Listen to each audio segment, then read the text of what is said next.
case there was any doubt in your minds, I am in fact a scientist. Yes, you can take the scientist out of the lab, but lock the lab out of the scientist. But that's not what I'm here to talk about today. No, one of my greatest passions, as well as science, is getting free things. I am a sucker for the ultimate freebie.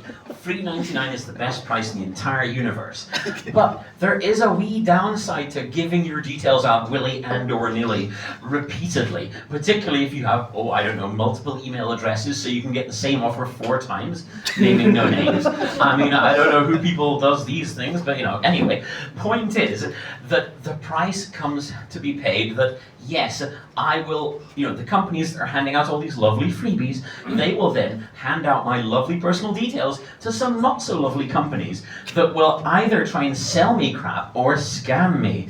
And because my dear mother, who is not as young as she used to be and considers WhatsApp some kind of voodoo, I still have to keep my UK phone number. So my exodus from the UK, I'm Scottish, but my exodus from the UK a number of years ago, you would think would have freed me from the shackles of my old phone number that a lot of people know.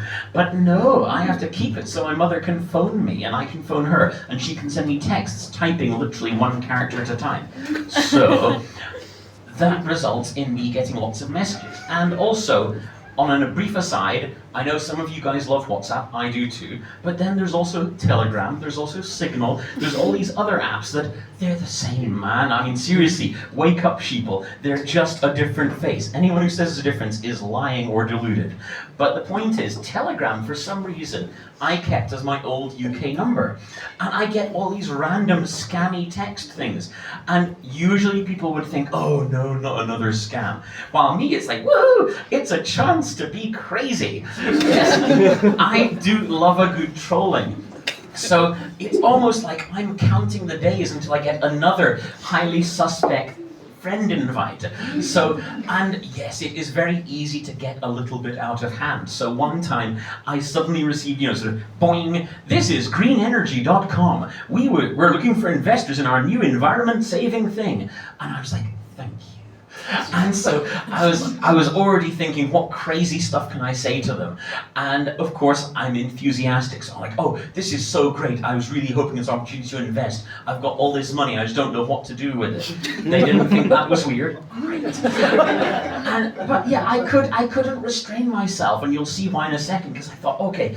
And it's like, would you like to know more? It's like, and so I was like, yes, I am so excited, I'm full of energy, green energy I might add, and they're like, oh yes, so we can tell you more about our fantastic opportunity. And I should have just waited, I should have been patient, but I couldn't. And so, before they had a chance to type anything or copy-paste, then I said, ooh, does it involve killing people? Or does it involve getting naked? And I said, because I'm good at both.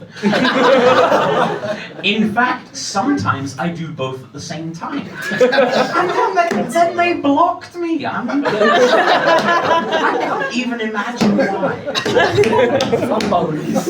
Oversensitive, I guess. But anyway, and similarly, it's not just Telegram, but I'll also get phone calls. I would get these phone calls for claiming back an insidious form of insurance that was sold in like 2015 that I never had, and they would not take no for an answer. They would not take hell no biatch for an answer. They would not take I'm a forensic accountant and I know my stuff for an answer.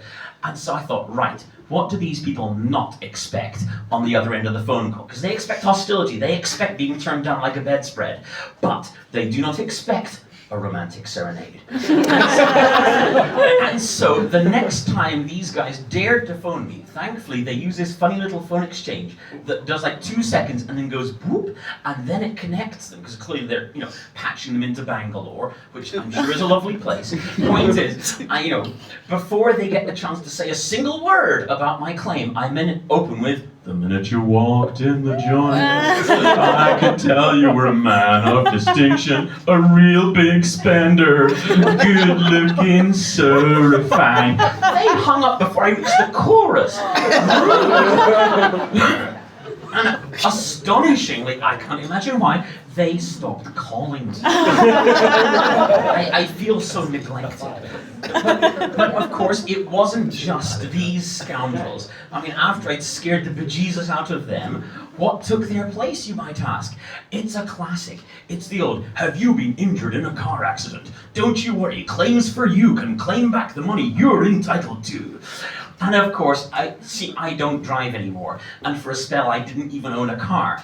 And I'd get these phone calls, and I would say, "Oh, I don't own a car." And they would go, "Oh, but you're a passenger in a car, maybe. Could you have suffered whiplash while being a passenger?" So once again, I did not dust off the old pipes, as great as it is singing to them. Instead, I said, "Okay, well, actually, I'm answering this phone call on a solar-powered telephone, and I grow my own wheat to make clothes. I only buy bicycles, and it's made out of bamboo because I don't use metal."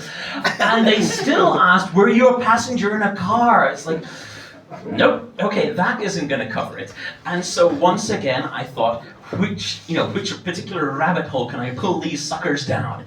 And I hasten to add, as a scientist, I share an office with some wonderful, charming people who were busy doing sciencey things like reading journal articles and thinking sciencey thoughts. And I didn't tell them that I was expecting this call. And so suddenly, all they hear is that one side of the phone call, mine. So keep that in mind and figure out how scared they were. So when the phone call came, ring, ring, this is claims for you. And I was like, oh, thank goodness you called. They should have been suspicious for a start. I mean, I was happy to speak to them. This must be not in their rule book. But anyway, so I then say, oh, I'm so glad you called, because I was actually in a terrible accident. My van was hit from the side at a crossroads. I was on my way to a competition.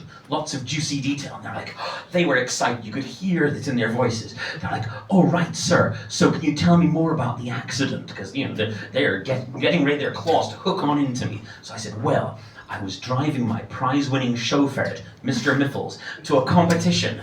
And when the van was hit from the side, Mr. Miffles was catapulted across the cabin. And I think he sprained his front paw. And as a result, he only took the silver medal. So is it possible for me to claim back lost prize money? I think I even have a YouTube video of his performance. And amazingly, they didn't hang up, they didn't shut me down. No, I hadn't crossed the line yet. So instead they said, well, sir, so Mr. Miffles was injured, but did you suffer any injury? So those monsters, at least they remembered his name, albeit fictional, but they clearly don't care about no stinking ferret. They care about little old me. How touching. And so I said to them, well, yes, actually, I was also injured because, and here's the bit that terrified my colleagues, I said, while I was operating the van, I was in fact naked. So, of course, during the accident, Mr. Miffles' cage was launched across the cabin, like I said, but the lock malfunctioned. Mr. Miffles was hurled out of his cage, and he bit me somewhere that doesn't respond well to biting. It was only at that point they said, I think I'm going to have to speak to my manager, I'll call you back. Click. Holy moly, I mean, that was the line, that was their breaking point. And so, I know what you're thinking. You're thinking, well, first, poor colleagues, which is true. I did explain to them afterwards what on earth just happened. But yes, that was an awkward moment. But anyway, I know you're also thinking, oh my goodness, what if these vultures come back? What if they dare to grace my telephone once again, trying to claim back the insurance money I'm surely entitled to for ferret genital injury? Because if they ever dare phone back, because it's not a video call, I will inform them naturally that I'm a highly successful OnlyFans creator and that my many, many, many subscribers were turned off by Band-Aids all over my trouser tighten. And could I claim for lost income? So I'm almost hoping that they will dare to call me up one fine day, but so far that day has not come. But one can but hope, one can but hope. And you guys have been wonderful. Thank you so much. Andrew Fahrenbach! Yeah. Andrew, come in that.